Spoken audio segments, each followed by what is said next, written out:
중국이 바로 얼마 전 딥시기를 출시하며 미국에게 엄청난 비곁을 선물하더니 그 사이 또 다른 엄청난 것을 준비하고 있었습니다. 바로 지구 최후의 전쟁을 위한 전 세계 최대인 미국 국방부 펜타곤보다도 무려 10배나 큰 초대형 군사 복합 기지를 지금 건설 중인 것으로 알려져 지금부터 2027년 사이, 그러니까 빠르면 바로 올해 또는 내년에도 어느 날 새벽 급작스럽게 대만을 침공하거나 또는 그보다 훨씬 더 충격적인 군사 작전을 지금 준비하고 있는 것으로 보여 미국 파이낸셜 타임즈와 뉴스위크 외 여러 매체에서 분석한 지금 그 중국 상황에 대한 이야기 같이 한번 살펴보겠습니다. 먼저 이게 파이낸셜 타임즈의 기사 제목이고 또 이게 뉴스위크의 기사 제목으로 그 기사 내용에서 가장 두드러지는 두 가지 키워드는 첫째, 펜타곤보다 10배가 큰 통합 군사센터를 건설 중이라는 것과 둘째, 그게 앞으로 다가올 어떤 최악의 군사적 상황을 대비하기 위한 준비 작업이라는 부분입니다. 일단 현재 중국에서 짓고 있다는 그 중국의 펜타곤, 저는 편리상 그냥 줄여서 중타곤이라고 부를 예정인 그 어마무시한 장소는 베이징에서 불과 30km 밖에 떨어지지 않은 지역에 가로와 세로 각각 6km가 넘는 초대형 규모의 복합 군사 시설로 지금 빠르게 지어지고 있습니다. 지상 위로 드러난 그 규모 외에도 엄청난 공중 폭격, 그러니까 심지어 B2 폭격기에서 쏟아붓는 벙커 버스터 폭탄과 핵폭탄까지 견딜 수 있는 수준의 매우 깊은 강화 콘크리트 지하 벙커들과 수많은 터널들까지 구비된 강력한 시설로 알려져 있습니다. 도대체 뭘 준비하길래 이렇게까지 튼튼한 초대형 벙커를 급하게 준비하는지, 이에 대해 미국에서는 중국이 조만간 미국과의 어떤 커다란 갈등이나 심지어 핵전쟁까지 시사되는 대규모 군사적 충돌을 준비하고 있는 것으로 분석하고 있습니다. 게다가 중국은 이런 우려에 확신을 주기라도 하듯 최근 기존 500기였던 핵무기를 현재 600기까지 늘린 것으로 확인되고 있어 이제는 과연 그와 같은 우려가 맞는 것인지가 아닌 그게 언제가 될 것인지에 대해 관심이 쏠리고 있습니다.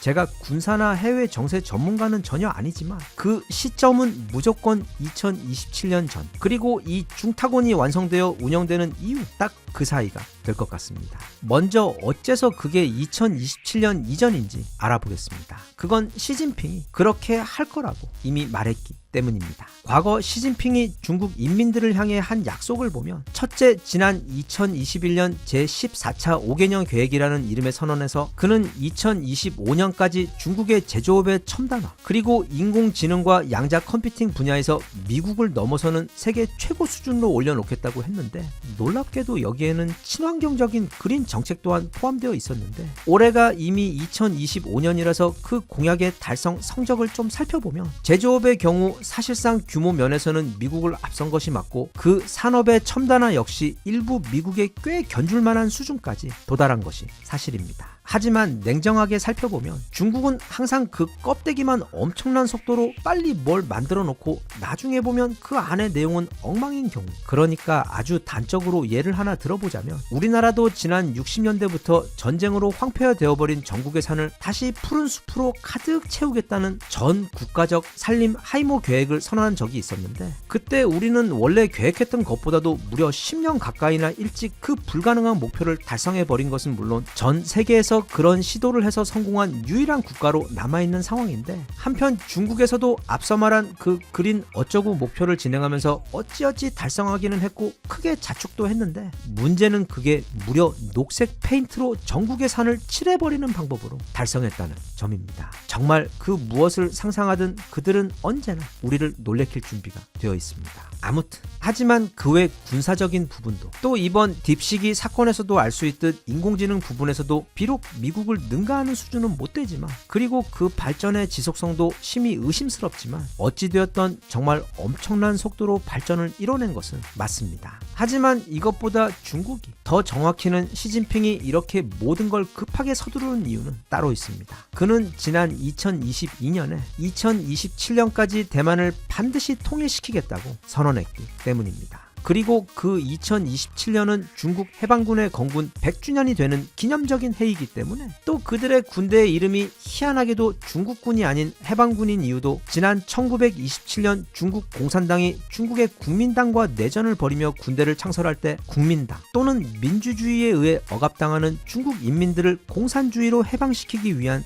무력의 총칭으로 그 군대의 이름을 명칭한 것으로 그 말은 다시 아직 남아있는 마지막 국민당의 세력들과 땅, 즉 대만까지 완벽하게 통일을 해야만 그 중국 해방군의 창설 목표를 완수하게 되는 것이기 때문에 그들에게는 너무도 많은 명분으로 인해 반드시 그것도 2027년까지 대만을 통일시켜야 하는 것이자 또 그게 시진핑에게 남은 마지막 과업인 것입니다. 하지만 제대로 된 군대조차 없던 대만이 이 반도체라는 아주 귀중한 산업을 키운 덕분에 갑자기 미국이 대만을 어릴 적 잃어버렸던 소중한 동생 대하듯 싸고 돌며 앞으로 우리 동생 때리면 그땐 나와도 전쟁이라며 으름장을 놓자 시진핑의 계획에 커다란 난관이 생겨버린 것입니다. 그래서 부랴부랴 엄청나게 벌크업을 하면서 대만인의 형 미국과도 싸울 수 있는 강력한 군사력도 서둘러 키우게 되었고 미국과 사이가 틀어질 때를 대비해 미국부터 공급받던 다양한 첨단 산업 분야들도 다 중국 내부에서 자체적으로 키우기 시작한 후 이제는 그 마지막 작업으로 정말로 시진핑이 결단을 내려서 우리가 어느 날 아침에 일어나서 스마트폰을 켰는데 거기에 지난 새벽 중국 대규모 대만 공습 시작이라는 놀라운 속보 제목을 보게 될 날이 실제로 오게 되면 그때는 미국과도 전면전, 그러니까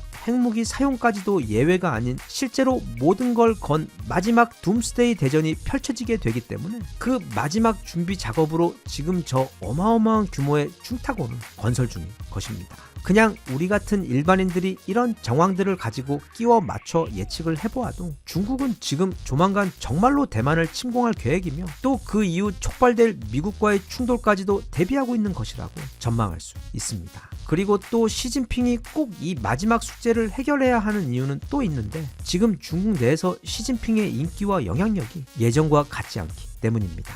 네, 군사력 발전이고 인공지능이고 녹색 페인트고 다 좋지만 이 세상에서 가장 무서운 것이 바로 배고픈 백성이라고 한 나라의 지도자는 자신이 그 자리에 서 있는 이유, 그러니까 국민들이 그를 지도자로 만들어준 이유는 무엇보다 국민의 안전과 행복을 지켜내는 책임, 더 구체적으로는 그들의 일상이 배고프거나 부족하지 않게 나라의 경제가 원활히 잘 돌아가도록 운영하는 책임이 가장 중요한 지상과제인 것입니다. 그게 그의 존재의 유일한 이유입니다. 중국인들도 자기들 배가 고프고 일자리가 없어지면 그게 공산주의든 아니면 대만 통일이든 간에 그런 추상적인 이데올로기보다는 당장의 생활이라는 훨씬 더 무섭고 실질적인 문제에 대한 답을 그 지도자에게 요구할 수밖에 없습니다. 그런데 지금 중국의 경제가 엉망입니다. 지금 중국은 과거에 10%를 널뛰게 하듯 넘나들며 날아다니던 GDP 성장률이 4%대로 급격하게 추락해버린 상황이며 부동산 시장 역시 얼마 전까지 여러 뉴스에서 다루었듯 말하자면 그 버블이 아주 제대로 터져버려 단지 집값이 폭락한 것이 아닌 한 도시 전체가 유령 도시가 되어버릴 정도로 지난 2008년 서브프라임 사태 당시 미국이 겪었던 그 손실을 아주 가볍게 넘어설 정도의 피해가 현재 진행 중인데다가 그럼 그들이 항상 그렇게 말하듯 우리는 나라가 거대하기 때문에 내수 시장만로도 아무 문제없이 굴러간다고 자신했던 것과는 달리 지난 2년 이상 생산자 물가는 26개월 넘게 하락 중으로 이건 심각한 디플레이션, 즉 과거 일본이 그 잃어버린 30년을 시작할 때 보였던 그때 상황과 너무 비슷하며 소비 심리 위축으로 인한 내수 부진에다 학교를 졸업한 젊은 친구들 대부분 일자리를 찾을 수가 없어 실업률까지 역대 최대 수준으로 지금도 계속 올라가고 있어 지금 중국의 경제는 상상을 초월하는 수준의 어려움을 겪고 있는 상황입니다. 그런데 앞으로 그걸 해결할 만한 뚜렷한 방법도 없다는 것이 시진핑의 진짜 고민입니다. 어쩌면 그래서 그들의 관심을 다른 데로 돌리기 위해 베이징 옆에다 그런 대규모 복합 군사 기지를 건설하며 그러니까 과거 로마 때 황제들이 자신들이 정치적으로 곤란해질 때마다 엄청난 대규모 이웃나라 침공 캠페인을 시작하며 그랬던 것처럼 우리가 곧 대만을 침공하여 그 100년 만의 과업을 드디어 달성할 것이다 라고 눈속임 또는 정치적 오도를 하고 있는 것으로 보여지는 부분도 있습니다. 아무튼 그건 시진핑과 그쪽 중국분들께 중국께서 알아서 할 일이고, 개인적으로 이런 중국의 대만 침공 뉴스가 나올 때마다 가장 불안하고 거슬렸던 것이 바로 어찌어찌 하다 보니 이거 저기서 큰 전쟁 터지면 아무 상관없는 귀한 우리나라 국군 병사들이 총알 바지로 가장 먼저 앞장서서 그 죽음의 선봉장으로 나서게 되는 것 같은 매우 이상한 상황이 진행되고 있어 사실 너무도 불안하고 걱정이 되었었는데, 이제 바이든 할아버지도 자리에서 물러났고, 또 무엇보다 실제로 시진핑이 대만을 침공한다고 해도 계산 빠른 트럼프가 과연 그걸 워싱턴의 안전까지 걸어가며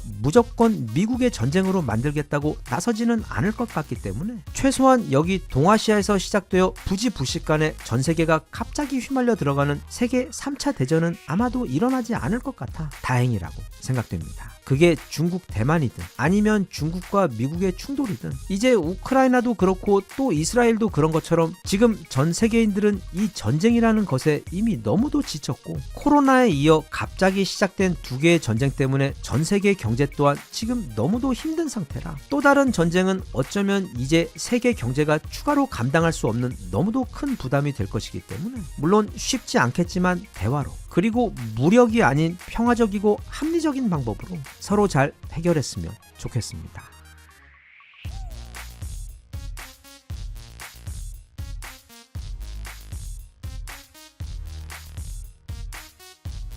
Even if you tried, you wouldn't understand it. Maybe something's missing inside of you. Just a bit of sugar to that horrid bitter. Maybe you taste different. 한국은 예로부터 호랑이 나라였습니다. 무리지어 덩치로 싸우는 게 아니라 홀로 일당백으로 주변 강국들과 싸워 이기는 사람들의 강한 기질도 그렇고, 또 무엇보다 우리 한반도가 생긴 모양 역시 영락없는 호랑이라 활이 한국을 대표하는 무기인 것처럼 호랑이는 언제나 우리 민족을 상징하는 동물이었습니다. 그런데 최근 해외에서 한 장의 아주 멋진 사진 때문에 난리가 났습니다. 바로 이 사진. 이건 신봉사가 봐도 그냥 영락없는 한반도 지도처럼 보이는 호랑이의 모습인데, 무려 디스커버리 공식 채널에 올라온 사진입니다. 솔직히 이 사진은 좀 너무 심할 정도로 우리 한반도처럼 보이는데, 그래서 한번 저 사진을 좀 찬찬히 훑어보면 그 허리 부분을 따라 백두대간 태백산맥이 보이는 것 같기도 하고, 위쪽으로도 개마고원까지 보이는 것 같기도 하며, 또 호랑이의 왼쪽, 그러니까 한반도의 서해안 쪽에는 그 하얀 거품들이 수많은 섬들처럼 보일 정도로 정말 너무도 완벽한 우리 한반도의 모습입니다. 이 멋진 호랑이 한반도 사진은 디스커버리 채널에 올라온 그 수많은 사진들 가운데서도 좋아요가 무려 93,000개나 달린 초인기 포스팅입니다. 우리 눈에는 너무도 당연한 모습이긴 한데, 이게 정말 신기하게도 외국인들 눈에도 저 호랑이의 모습에서 우리 한반도가 바로 보였던 것 같습니다. 그래서 그 사진 아래 달린 글에서도 보면 가장 먼저 어떤 외국 사진가분이 "와, 저건 한반도다" 라고 댓글을 달아주었고, 다른 분 또한 "저건 완벽하게 한반도 지도 모양이다" 라며 너무 감동의 느낌표를 3개나 붙이며 놀라고 있으며, 그 외 이렇게 셀 수도 없이 많은 외국인들이 저 사진은 너무도 완벽한 코리안 페닌슐라, 즉 한반도라며 놀래며 축하해주고 있습니다. 우리야 매일 뉴스 끝나고 날씨 볼 때마다 봐서 그렇다고는 하지만, 저 외국인들 눈에도 저게 즉시 한반도로 보인다는 것이 정말로 신기합니다. 앞서도 말했듯 우리나라는 예로부터 호랑이의 나라였습니다. 미국을 대표하는 동물은 흰머리 독수리이고, 북극의 경우 코카콜라 폴라베어가 바로 떠오르며, 호주는 캥거루, 러시아는 불고, 뉴질랜드는 키위, 캐나다는 귀여운 비버가 가장 유명하며,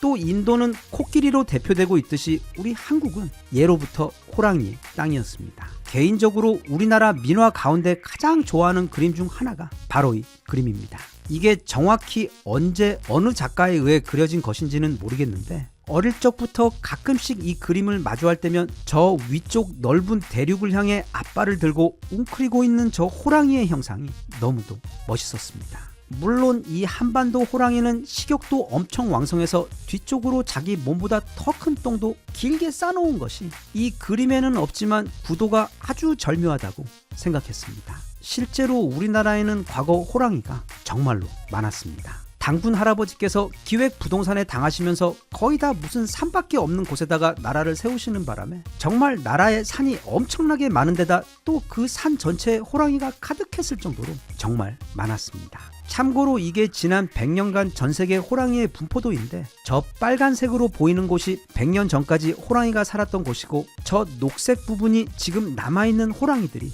살고 있는 곳입니다. 저 빨간색 중에서도 특히 우리나라와 그 바로 위쪽 러시아 쪽에 살던 호랑이들은 크기가 작은 인도나 중국 또는 동남아 쪽 벵갈 호랑이들과는 완전히 다른, 그것보다 덩치가 좋기 3배나 되는, 전 세계 모든 호랑이들 가운데서 가장 커서 사람을 물고도 절벽을 뛰어 올라갈 정도로 힘이 좋고 거대한 호랑이가 바로 우리 한반도 고유의 호랑이들이었습니다. 우리나라에는 호환 마마라는 말이 있는데 무언가 가장 무서운 것을 표현할 때 쓰는 말로 마마, 무서운 천연두의 옛날 명칭과 바로 호랑이에게 물려가는 호환이 가장 두려운 존재였을 정도로 밤에 해가 지면 타들 집에 일찍 들어가 문을 꼭꼭 걸어 잠궜을 정도로 호랑이는 늘 우리들 삶의 일부로 함께 살았습니다. 그래서 조선시대에는 차코 갑사라고 해서 호랑이를 전문적으로 잡는 전문 사냥꾼의 조직도 있었는데 이게 그냥 동네 사냥꾼들이 아닌 무려 조선 왕실에서 국령으로 조직한 일종의 특수부대였습니다. 그러니까 호랑이 잡는 특수부대. 이 차코 갑사는 기존의 병사들 가운데서 가장 실력이 뛰어나고 용맹한 자들을 엄격하게 선별해서 그 소수의 인원을 아주 긴 특수훈련을 거쳐 길러낸 말하자면 요즘 UDT 같은 진짜 대단한 특수부대원들이었습니다. 이들 차코 갑사들은 우선적으로 궁궐 주변에 일부가 항시 배치되어 궁 주변에서 호환이 벌어지는 것을 막았으며 그리고 나머지는 전국 어딘가에서 호환이 벌어지고 있다는 신고가 올라오면 직접 찾아가서 산속에서 호랑이와 싸우며 그곳 주민들의 생명과 재산을 지키는 그런 역할을 했습니다. 그런데 이 차코 갑사들이 진짜 대단한 점이 그 무지막지한 한국 호랑이들과 상대하며 오직 창과 활 그리고 그물만을 사용해 싸웠다는 점입니다. 그래서 싸우다가 죽기도 정말 많이 죽었고 그 대신 이 차코 갑사들은 일반 병사들의 대략 20배가 넘는 봉급을 받고 나라에서 엄청나게 극진하게 대접을 받던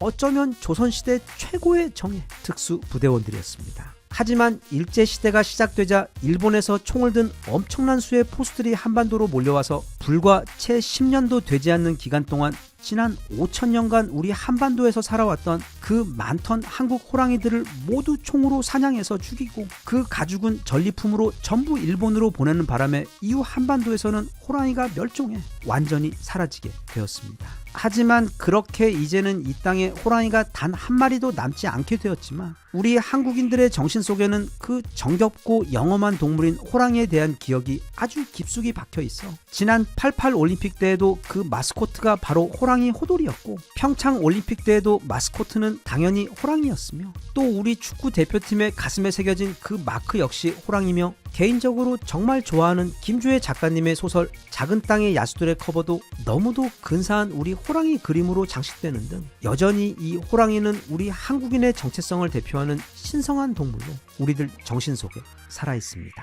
무리에 기대지 않고 척박한 환경에서도 홀로 강하게 살아가며 또 너무도 아름다운 데다가 그 어떤 동물과도 비교할 수 없는 괴물 같은 전투력을 보유한 진정한 야수이자 동시에 설명하기 힘든 어떤 영험함을 지닌 신비한 동물. 게다가 정말 너무도 우연스럽게도 우리가 사는 이 땅의 모양과도 너무도 닮은 이 호랑이는 정말 굉장히 많은 면에서 신기하게도 우리 한민족과 많이 닮았습니다. 디스커버리 채널에 올라온 그 멋진 호랑이의 사진만 보고도 단번에 우리 한반도의 모습을 알아보고 10만 개에 달하는 좋아요와 수많은 댓글을 달아준 전 세계 팬들께 심심한 감사의 마음을 전하며 우리 역시 그 넘치는 호랑이의 기운을 다시 일으켜서 올해부터는 우리나라도 그리고 우리 개인들도 모두 다시 강하고 힘차게 기운냈으면 좋겠습니다.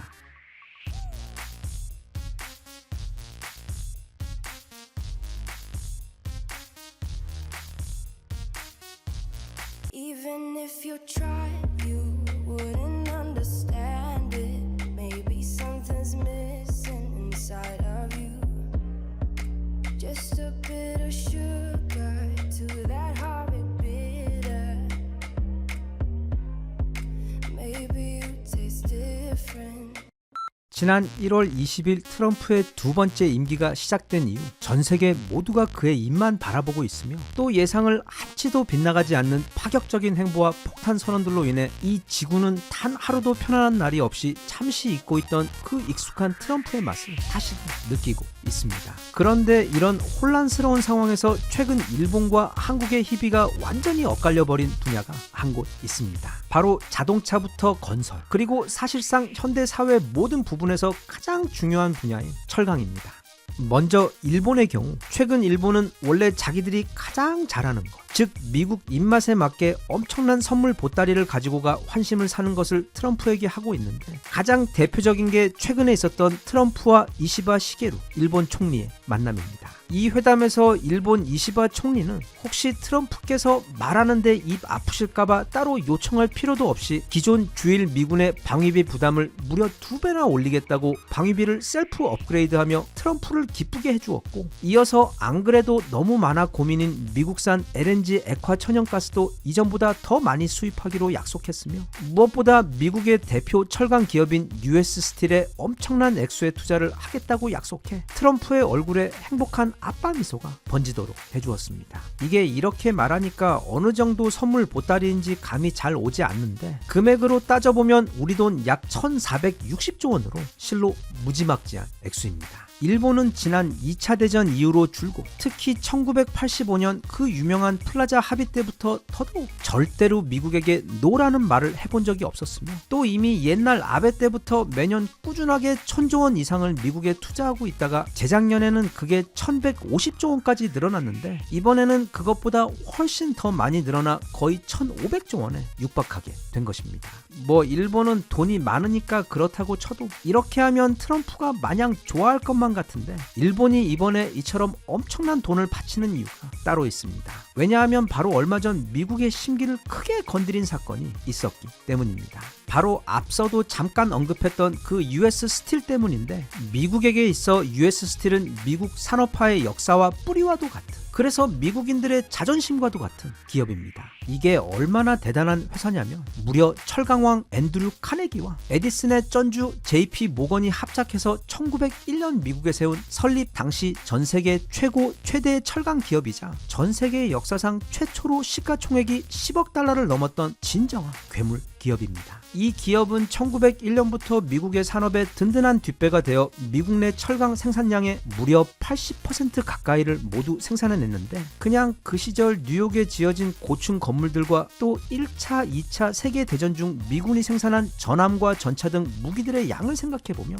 이게 얼마나 엄청난 규모의 회사였는지 쉽게 가늠이 갑니다. 그런데 이렇게 신성한 기업을 재작년 12월쯤 바이든이 한미일 동맹하며 막 엄청 잘해주고 친하게 대하니까 이 틈을 타 일본의 대표 철강 기업인 일본제철이 갑자기 140억 달러의 이 US 스틸을 인수하려 한다는 소문이 돌자 미국의 많은 노동자들과 운동가들이 즉각 들고 일어서서 반대했고, 또 트럼프와 해리스 등 미국의 주요 정치인들까지 합세하며 절대로 일본이 US 스틸을 인수하도록 내버려 두지 않겠다고 나섰으며, US 스틸 또한 만약 매각이 된다면 공장을 폐쇄하겠다고까지 경고를 하며, 결국 지난 1월 3일 바이든은 미국 국가 안보 위협을 이유로 일본의 이 인수 요청을 공식 불허했던, 당시에는 사실 꽤 시끄러웠던 사건이 있었습니다. 그런데 US 스틸을 가질 수 있을 거라며 한껏 들떠 있었던 일본의 경우 이렇게 불허가 나자 갑자기 머리가 어떻게 되었는지 이 불허 결정이 불법하다며 무려 미국 정부를 고소한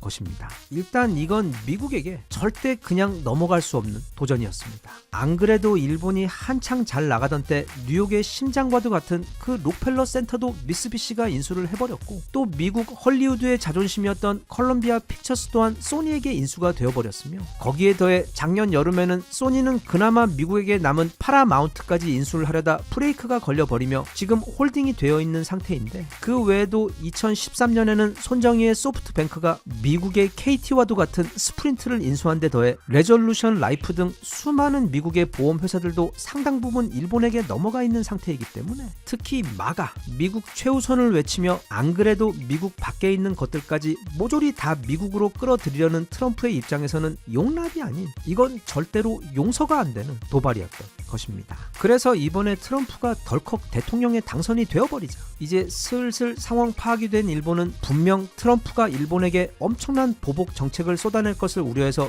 미리부터 달래기 위해 묻지도 않았는데 그 US 스틸 관련 소송도 바로 취하하고 방위비도 2배로 올려주며 또 미국 가스도 엄청 많이 사주면서 어떻게 해서든 트럼프의 심기를 건드리지 않으려고 노력하고 있는 것입니다. 하지만 사과라는 것이 원래 그냥 처음부터 하면 그 효과가 참 좋은데 한 대 맞고 난 다음에 아니면 상대가 총을 꺼낸 다음에 하는 경우는 별로 감동을 주지 못하는 법이어서 그래서 앞으로 지금 제대로 건수 잡은 트럼프가 지금 역대급으로 저 자세인 일본으로부터 최대한 많은 것을 뽑아내기 위해 앞으로 또 얼마나 더 무서운 정책들을 보여줄지 일본을 긴장하게 만들고 있습니다. 한편 우리나라 철강 상황은 이야기가 좀 다릅니다. 일단 우리나라는 현재까지 미국에게 그렇게 아부를 하지 않으면서도 동시에 미국에게 필요한 것들은 우리에게도 함께 이익이 되는 수준에서 참 현명하고 균형감 있게 잘 대처하고 있는데 예를 들면 작년부터 미국에 짓고 있는 28조 원 상당의 반도체와 배터리 그리고 자동차 공장들의 경우 그게 물론 그때 살짝 바이든에게 떠밀려서 한 것이기도 하지만 지금 트럼프가 전 세계를 대상으로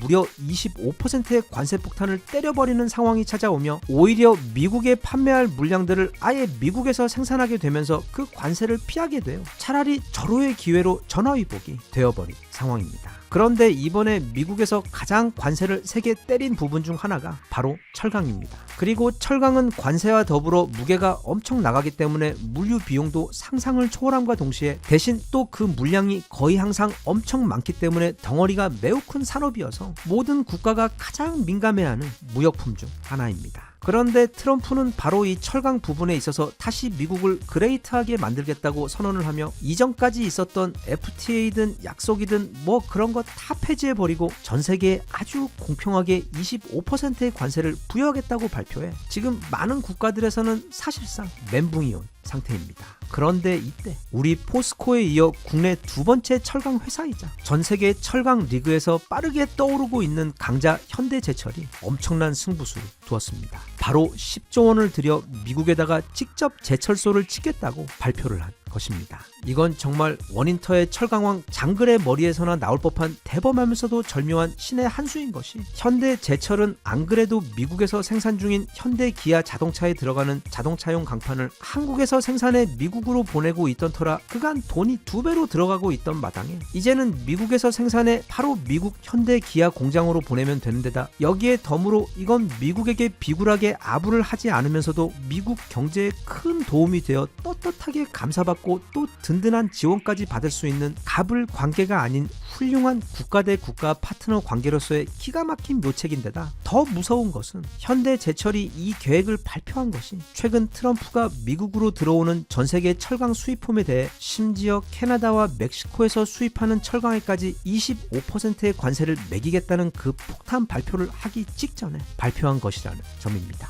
현대제철은 아마도 치킨이 끝내주게 맛있는 그 뉴올린즈 지역에 제철소를 지을 것으로 보이는데 바로 내년 봄부터 착공해 늦어도 2029년부터는 미국 내 제철소를 운영한다는 계획입니다. 끝으로 미국이 이번에 이렇게 철강을 콕 집어서 강력한 관세 폭탄을 발표한 이유는 물론 미국 내 철강 산업을 다시 부흥시키기 위한 목적도 있지만 또 다른 이유는 바로 이 우주에서 가장 약한 금속으로 손꼽히며 손대지 않아도 스스로 구부러지고 금방 녹이 쓴다는 그 유명한 금속 차이니슘, 즉 저가 저질의 중국산 철강 산업을 때리기 위함입니다. 왜냐하면 지금 미국뿐 아니라 전 세계가 중국에서 밀려드는 값싸고 품질이 형편없는 철강 때문에 시장이 크게 망가지고 있는 중이기 때문에 미국은 이렇게 세계 모든 국가에다 동일하게 25%의 관세를 때려버리면 그동안 중국이 다른 나라를 거쳐 일명 택가리를 해서 마치 중국산이 아닌 것처럼 위장하여 미국으로 들어오던 것을 원천적으로 막을 수가 있고 이것과 동시에 특별히 애정하는 중국에게는 보편관세 25%에다가 특수관세 10%를 더한 다음 거기에 또 보너스로 25%를 사랑과 함께 듬뿍 얹어주어 이제부터는 중국에서 미국으로 들어오는 모든 철강 수입품에는 총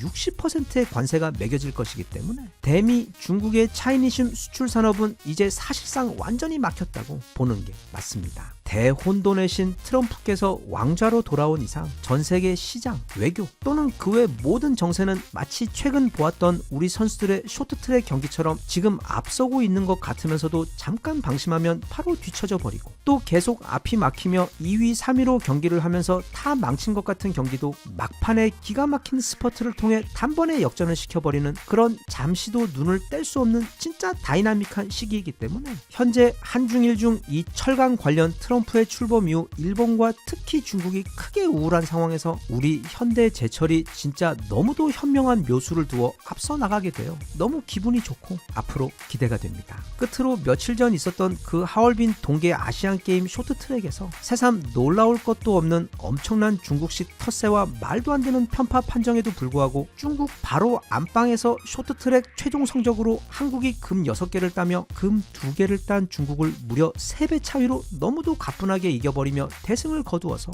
정말 기쁘고 자랑스럽습니다. 거기다가 심지어 중국이 딴 그 금메달도 우리 한국인이 딴 금메달입니다. 다가오는 한중일 간 철강 그리고 반도체와 첨단 산업 경쟁에서도 이 보기 참 좋은 아름다운 스코어의 모습이 계속해서 이어졌으면 좋겠습니다.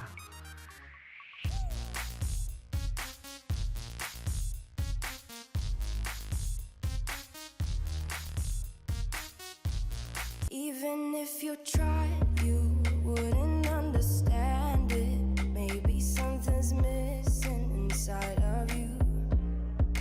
Just a bit of sugar to that horrid bitter.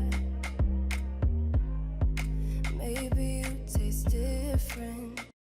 세계 최고의 극작가 중 한 명인 조지 버나드 쇼는 생전 이렇게 말했습니다. 우리는 나이가 늙기 때문에 놀이를 멈추는 것이 아니라 바로 놀이를 멈추기 때문에 늙게 되는 것이다. 요즘 젊은 친구들 아니면 초등학생 아이들이 생각할 때 우리 어른들은 자기들과는 너무도 다른 사람들입니다. 인생에서 재미나 즐거움 같은 것은 모르고 오직 돈, 부동산, 주식 뭐 이런 지루하고 재미없는 것들만 맨날 이야기하고 인생에서 항상 일만 생각하며 사는 것 같이 재미없는 사람들로 보곤 합니다. 그 어린 친구들은 모르는 겁니다. 우리들도 다 자기들 같은 그런 질풍노도의 시절이 있었고 오히려 지금보다 훨씬 더 날것의 그 아날로그 시절을 몸으로 부딪히며 일이나 공부 따위 같은 인생의 재미없는 것들에 대해서는 필사적으로 숨고 피하고 반항하던 그런 레지스탕스 같은 시절이 우리 어른들에게도 똑같이 있었음을 그 아이들은 모르는 겁니다. 지들도 이제 곧 학교 졸업하면 스스로 밥벌이를 해야 하는데 심지어 거기에 책임져야 하는 가족까지 딸리게 되면 그 인생 실전을 아주 조금만 겪게 되면 아마 본인들도 깜짝 놀랄 만큼 어느새 굉장히 지루하고 재미없는 인간이 되어 있을 겁니다.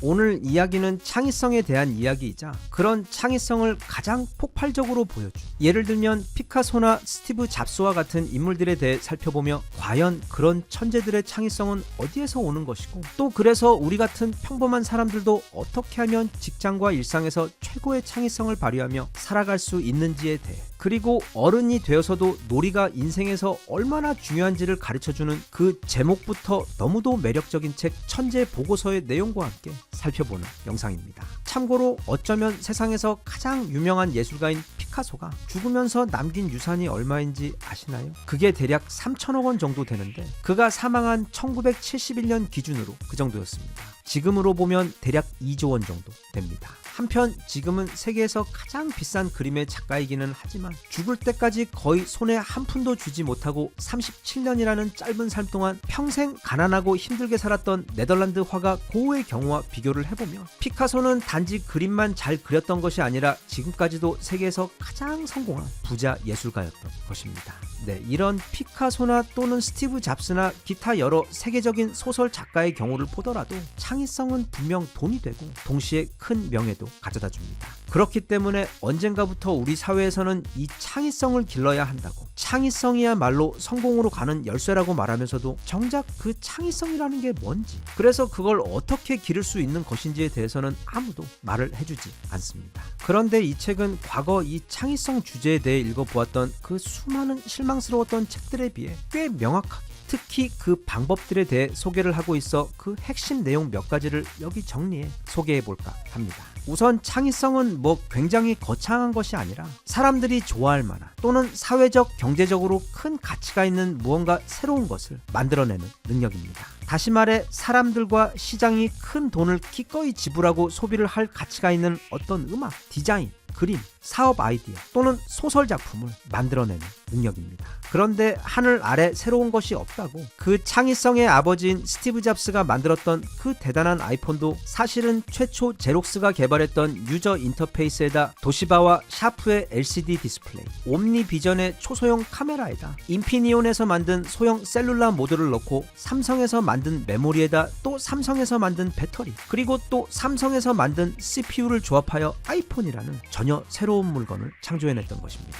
사실 이건 이전부터 핸드폰을 만들고 있던 노키아에서도 충분히 만들 수 있는 물건이었고 심지어 삼성의 경우 전체 부품 가운데 가장 중요한 것들 최소 50% 이상을 이미 본인들이 만들고 있던 터라 소위 말하는 그 한 끗 차이의 창의력만 있었다면 100번이라도 먼저 만들어낼 수 있었던 물건입니다. 다시 말해 창의력이란 그냥 완전히 새로운 생각이 아닌 기존의 것들을 새로운 방식으로 다시 조합해 더 가치가 높은 어떤 새로운 것을 만들어내는 것으로 정의할 수도 있습니다. 그렇다면 여기서 그런 창의적인 아이디어를 어떻게 도출하는지가 핵심 키가 됩니다. 즉 스티브 잡스가 그 첫 아이폰이라는 물건을 생각해냈던 것과 같은 그런 기발한 생각 아니면 지금 새로운 사업을 구상하고 있는 내게 필요한 좋은 아이디어 또는 지금 회사에서 내가 맡은 일을 더 잘해낼 수 있는 그런 번뜩이는 좋은 아이디어를 우리가 어떻게 하면 더 쉽게 더 많이 떠올릴 수 있는지 그 방법론에 대해 이 책에서는 아주 잘 정리해 도움을 주고 있는데 그 첫 번째는 바로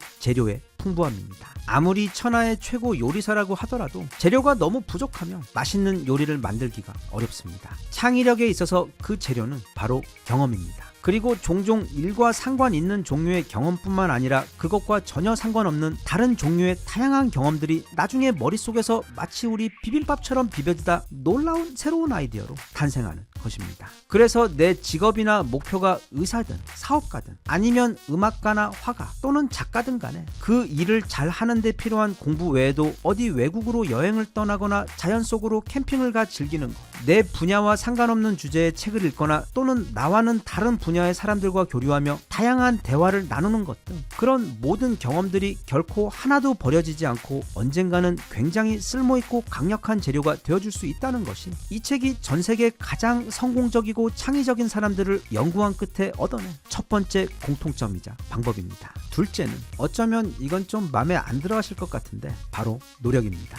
네, 창의력이라는 게 무슨 알약 하나를 먹으면 띵 생기는 아니면 아주 쉬운 이런저런 방법만 조금 하고 나면 뚝딱 하고 막 생겨날 수 있는 것이면 참 좋겠는데 이 세상에 그 어떤 가치 있는 것도 절대로 쉬운 것이 없듯이 어느 정도의 노력이 반드시 필요합니다. 대신 어떤 종류의 노력을 왜 쌓아가야 하는지를 이해하는 게 중요합니다. 예를 들면 내가 웹툰 작가입니다. 어느 날 갑자기 정말 재미있는 만화의 주제가 떠올랐습니다. 그런데 만약 내가 평소에 연습을 게을리해서 만화를 잘 그리지 못한다면 그 웹툰은 멋진 스토리에도 불구하고 빛을 보지 못할 확률이 큽니다. 또는 요리사인데 주방 도구를 잘 다루지 못한다면 아니면 운동 센스는 너무 뛰어나지만 폐활량이나 드리블 실력이 부족해서 축구 경기에서 매번 중요한 순간에 골을 만들지 못하는 축구 선수처럼 성공에는 또는 성공적인 창의성에는 반드시 영감과 기술 이 두 가지를 필요로 합니다. 영감은 할아버지가 아니고 갑자기 찾아오는 어떤 뛰어난 아이디어를 말하며 기술은 그 아이디어를 현실로 끌어내 구현시키는 또는 내 몸이나 도구를 자유자재로 활용할 줄 아는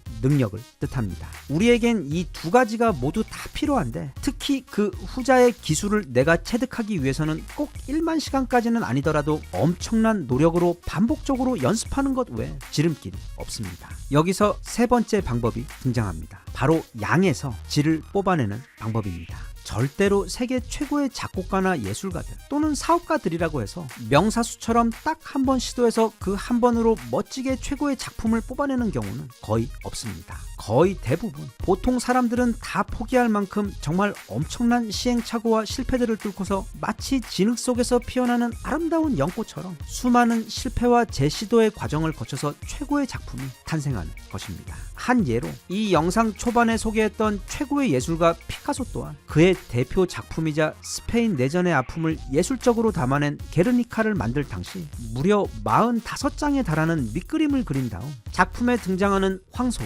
말, 병사, 우는 여인, 죽은 자식을 안고 있는 어머니 등 그 각각의 요소들을 따로따로 정성껏 수도 없이 수정하며 그리는 것을 거듭한 끝에 결국 이 거대한 작품으로 탄생시킨 것입니다. 그리고 이런 길고도 지난한 창조의 과정은 특히 소설가들, 예를 들면 스티븐 킹이나 서머싯 몬 또는 우리에게 잘 알려진 하루키의 경우를 봐도 그들 표현에 따르자면 정말 거지 같은 초고부터 시작해서 수십 수백 번의 수정을 거치며 고치고 또 고쳐서 이제는 누구나 알고 있는 그 대단한 작품들이 탄생했던 것처럼 성공의 여정은 절대로 직선이 아닙니다. 그 외 책에서 알려주는 소개하고 싶은 좋은 이야기들이 너무 많기는 한데 끝으로 딱 한 가지만 더 소개하자면 창의력이란, 그러니까 좋은 아이디어란 머리를 싸매고 좋은 생각을 짜내기 위해 노력할 때보다 샤워를 할 때나 아니면 운전을 할 때 또는 친구들과 즐겁게 시간을 보내며 쉬고 있을 때 번뜩이며 그 뮤즈가 예고 없이 찾아오는 경우가 정말 많다는 점입니다. 그래서 보통 창의력을 개발하려면 요가나 명상을 해보라는 조언을 종종 합니다.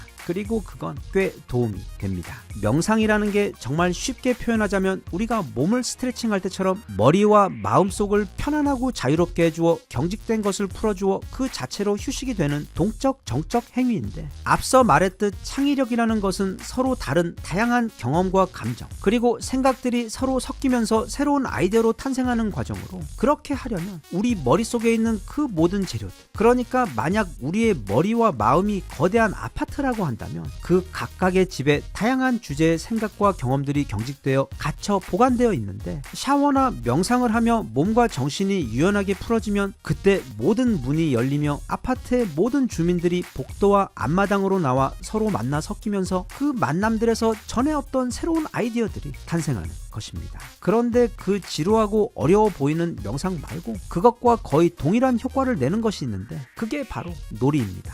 내가 가장 좋아하는 무언가를 하며 자아를 까맣게 잊은 채 완전히 몰입되어 순간을 즐기는 바로 그때에도 우리 머릿속에서는 수많은 새로운 만남들이 태어납니다. 반면 마감 시간에 맞춰서 세상을 바꿀 만큼 또는 내 승진에 필요한 만큼 대단한 아이디어를 반드시 생각해내려고 밤새 고민하며 머리를 짜내는 경우에는 오히려 그 아파트의 문들을 더욱더 단단하게 걸어 잠그게 되어 창의성이 잘 발휘되지 않습니다. 그럴 때에는 차라리 가까운 곳으로 천천히 산책을 다녀오거나 따뜻한 물로 편안하게 샤워를 하거나 아니면 좋아하는 게임을 하는 등 본인 머리에 숨 쉴 틈을 조금 제공해주면 바로 그때 오히려 엄청난 창의력이 발현되며 좋은 아이디어들이 생겨나는 경우가 매우 많습니다.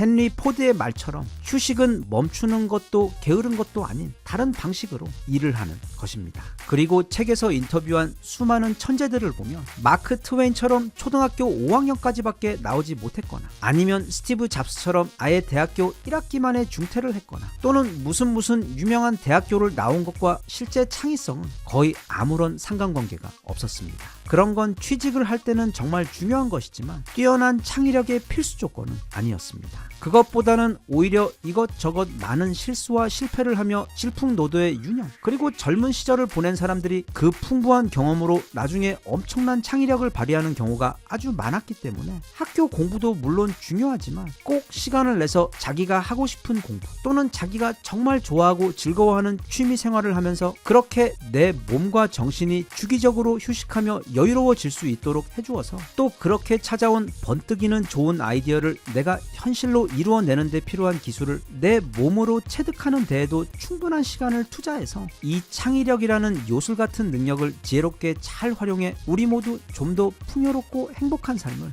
만들 수 있었으면 좋겠습니다.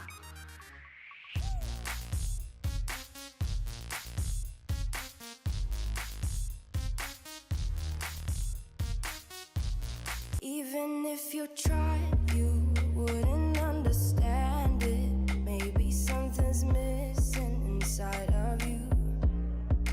Just a bit of sugar to that horrid bitter. Maybe you taste different.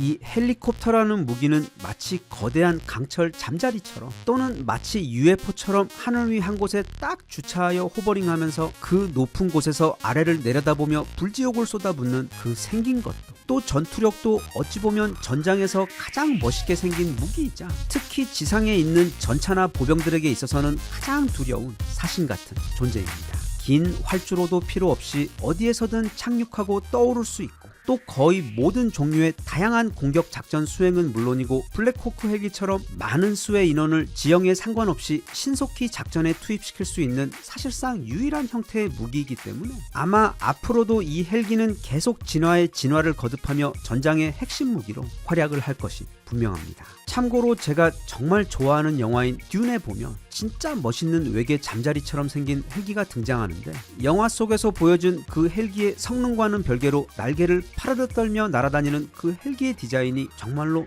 너무도 멋있었습니다. 그런데 사실 이 지구에도 그것과 견줄 정도로 정말 멋진 헬기가 아주 오래전부터 이미 존재하고 있었습니다. 바로 이 녀석 이야기입니다. 물론 오늘 이야기의 주인공은 곧 블랙호크를 대체하게 될 미 육군의 최신 다목적 공격 헬기인 이 레이더 X 이야기이긴 한데 그 전에 먼저 최신형 페라리를 리어카처럼 또는 람보르기니를 전원일기 경운기처럼 만들어버리는 이 너무도 멋지게 생긴 코만치부터 같이 한번 살펴보겠습니다. 정말 이 사진은 그냥 보고만 있어도 마치 오늘이 내 생일인 것처럼 배가 부르고 행복합니다. 생긴 게 정말 불필요하게 끝내줍니다. B2의 외가 쪽 할아버지인 F117처럼 또는 그 옛날 대단했던 람보르기니의 한정판 모델 레벤톤처럼 사방에 각이 살아있는 너무도 멋진 동체 디자인에다 머리 위에 그 네스프레소 캡슐처럼 생긴 프로펠러 로터 어셈블리 덩어리까지 진짜 이것 타고 금요일 저녁에 강남역 사거리에서 내리면 사람들 다 쳐다보고 하차감 진짜 끝내줄 것처럼 정말 이 사진 한 장만으로도 완전히 반해버릴 정도로 심하게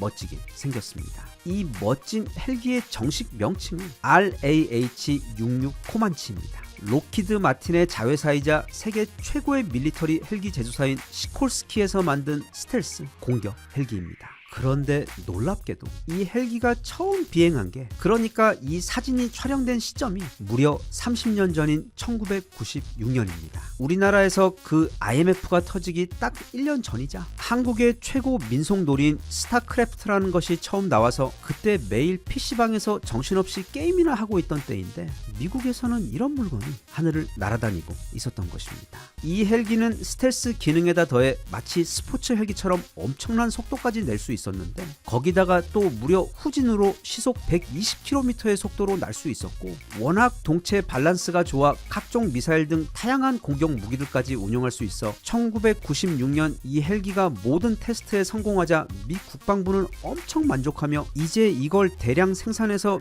미 육군 여기저기에다 엄청나게 보급을 하려고 하던 차 갑자기 사업에 브레이크가 걸려버렸습니다. 당시 주적이었던 러시아가 경제력도 또 군사력도 크게 나빠지며 이제는 더 이상 엄청난 수의 전차를 유럽의 넓은 평원에서 운용할 형편이 되지 못하게 되었는데다 바로 몇 년 전 걸프전에서 너무 많은 돈을 써버려서 대당 1000억에 달하는 이 비싼 헬기를 대량 생산하는 것을 미국 의회에서 지적을 하며 결국 이 멋진 헬기는 딱 2대의 프로토타입만이 생산된 후 여기 보이는 이런 멋진 사진 몇 장과 영상만을 남긴 채 역사 속으로 사라지게 되었고 대신 1975년에 개발되어 미 육군의 주력으로 계속 사용되어 온 그 유명한 아파치가 계속 주전으로 활동하게 되었습니다. 그렇게 생각하니 우리 아파치의 나이가 벌써 50입니다. 물론 그 사이 오스프리 같은 변종 헬기들이 등장했고 그냥 사진으로 봤을 때는 정말 너무도 멋있는 모델이었지만 이게 로터가 돌아가다 자꾸 추락하며 과부 제조기라는 별명까지 가지게 되는 등 계속 실패가 이어지다가 드디어 미군의 입맛에 꼭 맞는 차세대 헬기가 등장해 버렸습니다. 그게 바로 오늘 영상의 주인공인 이 모델 시콜스키의 레이더 X 헬기입니다. 하늘 위를 날아다니는 미끈한 초고속 잠수함처럼 생긴 이 헬기는 미 육군의 차세대 공격 정찰 헬기 프로그램에서 도입이 가장 유력시 되고 있는 완벽한 모델로 지금 미군의 블랙호크가 하고 있는 정찰과 수송 외 아파치가 하고 있는 공격 영역 등을 모두 아우르며 수행하게 될 정말 만능의 차세대 공격 헬기입니다. 그 중에서도 레이더 X의 가장 큰 장점은 바로 엄청난 속도입니다. 터빈 엔진을 2개나 달고 있는 아파치의 경우도 시속 269km가 최대 속도인데 이 레이더 X의 경우 위에 프로펠러가 2개나 있고 또 뒤에도 잠수함처럼 대형 프로펠러가 있어 무려 시속 460km로 날아다닙니다. 날아가는 모습만 보면 그냥 극한으로 진화해버린 옛날 그 에어울프처럼 보이기도 합니다. 아무튼 그리고 무엇보다 이게 대형 헬기임에도 그 디자인과 디테일 모두가 정말 너무 멋있습니다. 자꾸 무기 소개하면서 디자인 이야기해서 미안하긴 한데 개인적으로 세상에서 가장 멋있는 물건들 중 최고의 것들이 대부분은 과거와 현재의 무기들이라고 생각합니다. 과거에는 물론 현재까지도 그 비슷한 것조차 존재하지 않는 유일무이한 괴물 발명품 우리 거북선은 말할 것도 없고 고대 스파르타 전사들의 투구나 방패 또한 그러하며 또 중세 기사들의 갑옷들 역시 말하자면 입 아프고 2차 대전 당시 실제로 지금의 명품 브랜드 보스가 디자인했던 그 묘한 카키 컬러의 독일군 군복이나 또는 그들의 다양한 전차들 그리고 이후 한참 나중에 등장한 초강력 파리잡기 탱크 게파드도 너무 멋있고 아니면 소련의 그 정말 무지막지한 대가리를 가진 그리고 알자지라 방송국처럼 주변에 사람 많을 때에는 그 이름을 무척 조심히 발음해야 하는 TOS-1 브랄티노 이후 미국에서 등장한 그 우아하기 그지없는 죽음의 백조 B1이나 또는 빼박 현실판 UFO 그 잡채인 B2 폭격기 아니면 트럭 비행기에다 전봇대만한 기관총 달아놓고 지상의 모든 것을 불바다 벌집으로 만들어버리는 초대형 수송기 공격기인 AC-130도 너무 멋있고 우리 KF-21의 사촌형이자 영원한 슈퍼스타 F-22는 또 말할 것도 없으며 무엇보다 아파치 같은 헬기들이 그 어떤 슈퍼카들과 비교해보아도 훨씬 더 멋있습니다. 그리고 앞으로 데뷔를 앞두고 있는 미래 무기들 예를 들면 얼마 전 소개했던 미군의 6세대 슈퍼 전투기들이나 아니면 얼마 전 이미 데뷔를 해버린 B2의 아들 B-21 레이더 폭격기 그리고 그냥 석고를 쓱쓱 썰어놓은 것 같은 미 해군의 줌 왈트 차세대 구축함 외 이 모든 무기들이 전부 다 무슨 슈퍼모델 보는 것처럼 그냥 심심할 때 그 사진들만 보고 있어도 시간 가는 줄 모르고 행복할 정도로 다들 정말 너무 멋있습니다. 그런데 오늘은 차세대 헬기 이야기를 하고 있기 때문에 가장 앞에서 보았던 그 RAH-66 코만치만큼이나 멋있는 헬기를 한 대 더 소개해볼까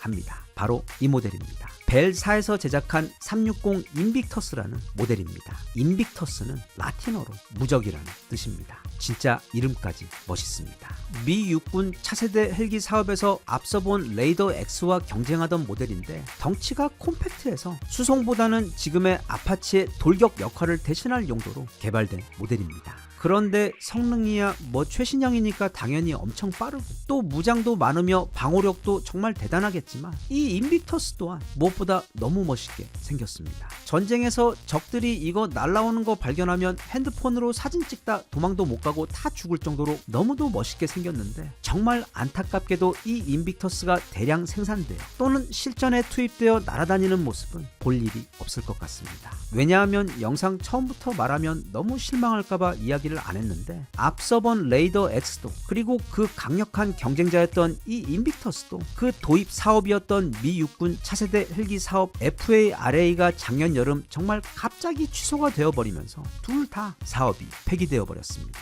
레이더 X의 경우 현재 이미 98%까지 개발이 완료되었고 인빅터스 또한 95%까지 개발이 다 마쳤는데도 그 두 모델 다 앞에서 본 그 코만치의 경우처럼 실제 생산으로는 이어지지 않게 되었기 때문입니다. 진짜 이 헬기 쪽도 미인 방명입니다. 그럼 이미 거의 다 개발이 끝났으니까 시콜스키나 벨 모두 다른 나라 군에게 이걸 팔면 되지 않냐 생각할 수도 있는데 이 세상에 미국 말고 이렇게 비싼 무기를 생산하고 또 운용할 수 있는 나라는 없기 때문에 이 비운의 멋진 헬기들은 아마 앞으로 영원히 하늘을 날지 못할 것입니다. 그런데 미군이 그동안 엄청나게 공을 들여 개발한 이 프로젝트에서 갑자기 그렇게 방향을 튼 이유는 그러니까 작년 기준 지난 2년간 우크라이나에서 벌어지는 새로운 전쟁 형태를 보니까 전차나 장갑차 또는 이런 헬기와 같은 전통적인 방식의 무기들보다 소형 공격 드론을 활용한 전쟁법에 집중하는 게 훨씬 더 효과적이고 효율적이라는 결론에 도달했기 때문입니다. 사실 맞는 소리긴 합니다. 저 헬기들 한 대당 못해도 500억 원에서 1000억 원 정도 할 건데 저기 하늘에다 100만 원짜리 소형 드론 100대 뿌려서 공격을 해버리면 속수무책 당할 수밖에 없는 게 요즘 전장의 상황이기 때문에 아마 앞으로는 드론과 인공지능을 사용한 점점 더 작아지고 생산비도 점점 더 저렴해진 그런 스마트하고 강력한 무기들 위주로 앞으로 등장하게 될 차세대 무기들이 구성될 것으로 보입니다. 아무튼 비록 실제로 생산되거나 또는 전장에 투입되지는 않더라도 이런 멋진 무기들이 개발되어 이렇게 사진과 영상으로나마 존재해 주어 보는 동안 행복하고 감사하게 생각합니다. 우리나라는 아직 이 드론 쪽으로는 좀 조용한 것 같은데 하지만 항상 이런 쪽에서 가장 현명하게 누구보다 한 발 앞서 특히 아무도 모르게 뒤에서 조용히 개발을 다 해놓은 다음에 마치 여친에게 깜짝 선물을 공개하듯 어느 날 갑자기 이제부터 개발을 시작할 것이다 라고 거짓말을 하며 공개를 하는 습관이 있기 때문에 아마 지금쯤 한화나 현대 또는 카이 연구소 어느 곳에서 곧 전 세계를 깜짝 놀래킬 엄청난 드론 무기가 이미 비밀리에 개발되고 있지 않을까 혼자 믿고 있고 또 실제로도 꼭 그랬으면 좋겠습니다.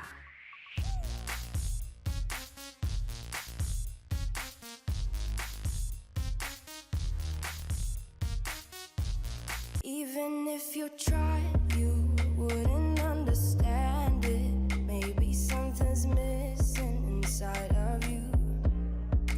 Just a bit of sugar to that horrid bitter. Maybe you taste different.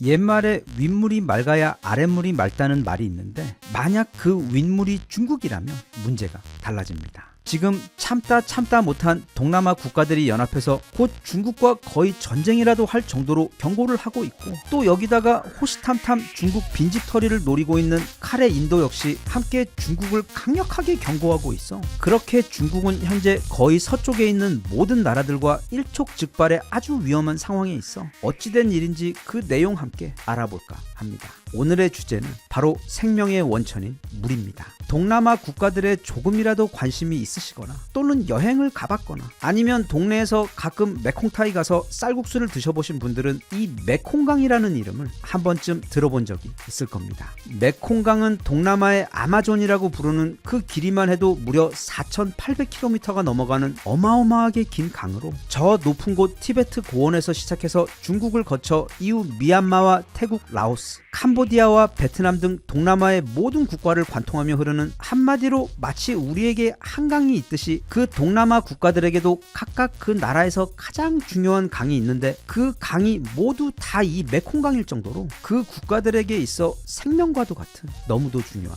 강입니다. 참고로 이 메콩강을 따라 물고기를 잡으며 생계를 이어가는 어부의 수가 총 7천만 명이 넘으며 이 메콩강에는 여기 사진에서 보이는 것처럼 거의 무슨 아마존에서나 볼 법한 거대한 물고기를 포함 수천 종의 민물 물고기들이 풍부하게 서식하고 있어 메콩강은 전 세계 1위 최대 내륙 어업 규모를 자랑하는 강이며 또 그 메콩강 유역은 전 세계에서 나일강 다음으로 가장 비옥한 곡창지대이기 때문에 그냥 산모작도 아니고 정말 영양분 만빵으로 가득한 다양한 곡식들을 길러내는 산모작이 가능해 무려 3억 명이 넘는 농부들이 자국의 농산물을 이 메콩강의 유역에서 매년 재배하고 있습니다. 그래서 그 티베트와 동남아 국가들 그리고 뒤에 볼 인도 역시 모두 이 메콩강을 역사적으로 늘 신성하게 여기며 감사하며 행복하게 잘 살고 있었습니다. 그런데 어느 날 정말 끔찍한 문제가 생겨버립니다. 바로 중국이 이 메콩강이 시작되는 지점, 중국에서는 메콩강을 란창강이라고 부르는데 그 란창강이 시작되는 티베트 상류 지역 강줄기에다가 초대형 댐을 짓기 시작한 것입니다. 그러니까 이 신성한 메콩강이 티베트에서 그 아래 국가들로 내려오는 상류에 중국을 거치게 되는데 바로 거기에다 댐을, 그것도 초대형 댐을 1996년부터 시작해서 지금까지 한 개도 아니고 무려 12개나 지어버린 것입니다. 이게 이렇게 지도로만 보면 그 규모가 잘 이해가 안 갈 수도 있는데 지금 그 12개의 댐이 가두어 놓고 있는 물의 양이 총 470억 톤입니다. 참고로 우리나라에서 가장 큰 댐인 충주댐의 최대 용량이 고작 27억 톤입니다. 즉 충주댐의 20배에 가까운 물을 아래로 흘려보내지 않고 가두어 놓고 있다 보니 그 아래 국가들에서는 난리가 났습니다. 메콩강이 단지 수위가 낮아지고 있는 것이 아니라 아예 말라버려 그 주변이 초토화되어버려 지난 수천 년 동안 그 메콩강에서 고기를 잡고 또 그 비옥한 유역에서 농사를 짓던 그 동남아 국가들의 어부와 농부들의 삶이 그 말라버린 강바닥처럼 처참하게 무너지고 있는 상황입니다. 실제로 일부 조사에 의하면 이미 하류 메콩강에 서식 중인 어류 중 70%가 사라졌고, 그래서 메콩강에서 어업을 하며 살아왔던 어부들 가운데 80%가 이미 더 이상 물고기를 잡지 못해 고무 채취나 양봉으로 강제 전직을 하며 생계를 이어가고 있고, 그 외 전에는 산모작을 하며 엄청난 양의 곡식을 만들어내던 메콩강 유역도 이제는 물도 말라버리고 또 영양가 높은 퇴적물도 쌓이지 않아 간신히 이모작 정도만을 하고 있어 농업 역시 초토화된 상태인데도 어찌된 게 이런 상황에서도 그 동남아 국가들은 중국에게 제대로 항의를 하지 못하고 있었습니다. 그 이유는 바로 중국의 돈 때문이며, 또 그 동남아 국가들 대부분 자국 인구 비율의 많게는 20%, 또 적게는 0.5%밖에 안 되는 화교들이 그 나라의 경제의 거의 대부분을 틀어잡고 있는 상황이라 이런 황당한 일을 당하고 있음에도 제대로 항의를 하지 못하고 있었던 것입니다. 그도 그럴 것이 중국이 애초에 이 댐들을 건설할 즈음 이 댐들은 중국의 1대1로 정책의 일환으로 함께 진행되며 협의를 한 것이었는데, 보통 중국이 주변국들에게 1대1로 정책에 함께하자고 접근할 때 보면 주로 엄청난 돈이나 투자를 미끼로 유혹하는 경우가 많습니다. 예를 들면 방글라데시 같은 곳은 워낙 경제가 낙후해서 철도나 항만시설이 제대로 구비되어 있지 않은데, 중국은 자기들이 돈을 빌려주고 또 공사 인력도 중국에서 제공을 해줄 테니까 방글라데시에다가 철도를 깔고 큰 항구를 만들어서 방글라데시를 함께 선진국으로 만들어 보자라고 설득을 하고는 결국 그렇게 만들어진 항구는 계약서에 따라 중국의 군사기지로 사용되고, 또 그 철도 역시 그 항만으로 중국의 무기들이나 수출품을 이동시키기 위해 사용되는 그런 일들이 그 1대1로에 참여한 수많은 국가들에서 반복적으로 일어나는 상황인데, 그럼에도 그 국가들은 중국에게 빌린 그 엄청난 돈 때문에 말하자면 도저히 갚을 수 없는 어마어마한 빚을 가진 채무자의 입장이 되어버려 온갖 부당함에도 불구하고 제대로 항의조차 하지 못하는 경우들이 아주 많습니다. 참고로 현재 캄보디아 최고의 휴양지이자 자연 그대로의 모습이 너무도 아름다웠던 조용한 해변도시 시아눅빌 역시 지난 10년간 중국 자본이 몰려들어와 무분별한 개발을 해버린 바람에 지금은 수백 동의 짓다 만 고층 콘크리트 건물들과 시설들, 그리고 도시 곳곳마다 중국어 네온 사인이 가득한 카지노와 중국에서 넘어온 범죄 조직들이 넘쳐나는 아주 슬프고 무서운 곳으로 변해버린 상황입니다. 아무튼 그래서 태국도, 라오스도, 또 캄보디아나 중국을 우주에서 가장 싫어하는 그 베트남 모두 중국에 대한 감정과는 별개로 다들 경제적으로 종속이 되어 있는 상태라 입도 뻥끗 못하고 있던 그런 상황인데, 최근 들어서 그 분위기가 바뀌고 있습니다. 정말 해도 이건 진짜 너무하는 거 아니냐는 반감이 극에 달했기 때문인데, 왜냐하면 최근 중국이 그 12개의 댐에 더해 앞으로 11개의 댐을 추가로 짓겠다는 발표를 해버렸기 때문입니다. 지금도 이미 메콩강은 거의 다 말라 죽어가고 있는데 그 11개 댐이 추가로 건설이 되어버리면 그때는 사실 그 메콩강 주변의 생활권은 더 이상 아무것도 남지 않는다고 봐도 무방하기 때문입니다.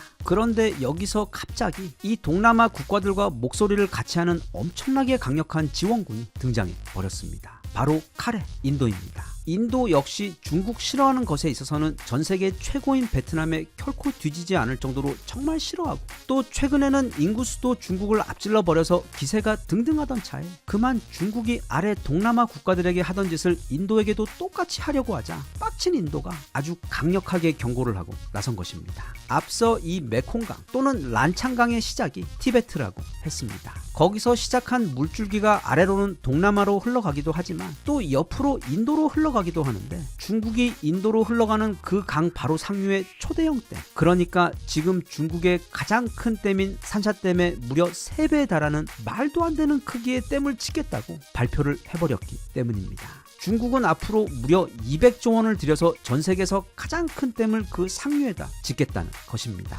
그냥 쉽게 말하면 인도로 흘러 들어가는 그 물줄기 위에다 거대한 수도꼭지를 만들어 잠그겠다는 뜻이기 때문에 절대 인도가 그걸 그냥 보고 있을 수가 없는 상황인 것입니다. 그리고 앞서 본 그 동남아 메콩강 위 12개의 댐들, 그리고 추가로 건설될 11개까지 해서 총 23개의 댐들의 경우와 인도 상류의 그 거대한 댐의 경우 모두 만약 아래 국가들이 나중에 중국의 말을 듣지 않으면 수도꼭지를 잠궈버려 그 하류의 어업과 농업, 그리고 사실상 생활 용수까지 마르게 초토화시킬 수 있는 데다 또 유사시에는 엄청난 물을 한 번에 방류시켜버려 거대한 인공 홍수를 일으킬 수 있는 등 가공할 무기로도 사용될 수 있어. 그 초대형 댐들은 중국에게 수력 발전을 통해 전기를 만들어주고 엄청난 양의 물을 자국을 위해 확보하는 것에 더해 이처럼 다양한 자연 무기로도 사용될 수 있어. 그 불안감이 너무 큰 것입니다. 그래서 현재 동남아 국가들은 연합하여 중국의 추가댐 건설에 강력하게 항의를 하고 있는 상황이고, 인도의 경우 그것보다 더 강력한 수위로 중국에게 항의를 하며 절대로 그 댐을 건설하지 말라고 경고를 하고 있는 동시에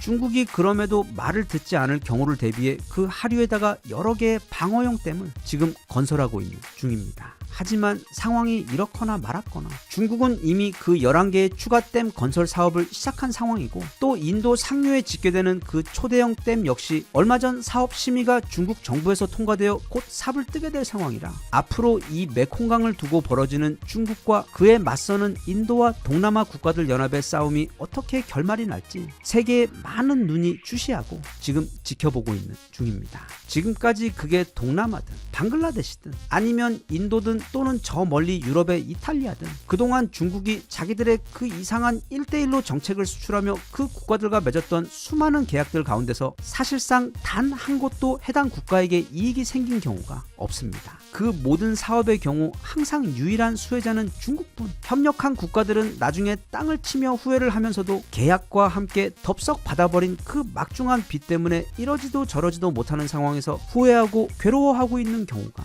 거의 대부분입니다. 세상에 공짜 치즈는 절대 없고, 만약 그 치즈가 중국에서 주는 1대1로 치즈인 경우에는 더더욱 그렇습니다. 다행히 우리나라 위에는 북한이라는 두꺼운 완충지대가 있어 지금 동남아시아 국가들이 겪고 있는 저런 끔찍한 일들을 직접 겪고 있지는 않지만, 대신 투자 또는 경제적 협력이라는 이름하에 조용히 침투하고 있는 중국의 영향력은 특히 제주도 같은 곳을 보면 알겠지만 우리 사회 곳곳에 이미 깊이 들어와 있기 때문에 우리도 그 실속 없는 협력 또는 계약의 다음 피해자가 되지 않도록 그들과 거래함에 있어 항상 각별히 조심하고 주의를 기울여야 할 것 같습니다.